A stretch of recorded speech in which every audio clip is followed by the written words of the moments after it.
Kondisi terkini Stadion Matuanging kian memprihatinkan. Tidak ada tanda-tanda akan kembali dibangun dalam waktu dekat. Yang ada hanya puing-puing bekas reruntuhan.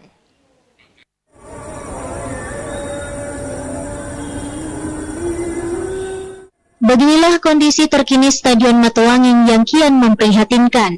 Setelah dirubuhkan oleh Pemprov Sulsel pada Oktober 2020 lalu, Matuanging diharap akan mendapatkan wajah baru. Namun nyatanya Matuanging malah dilupakan. Kini hanya lubang dan onggokan puing reruntuhan yang memenuhi kawasan pusat olahraga tersebut. Pada bekas tribun yang pernah menampung ribuan penonton, tampak kubangan bekas galian dan rumput liar yang ada di mana-mana, menambah kesemrautan proyek yang digagas Pemprov Sulsel. Sejak proses tender beberapa kali alami kegagalan, kini tak pernah terlihat jejak-jejak konstruksi yang pernah dijanjikan para penguasa. Kini Matuanging telah dilupakan.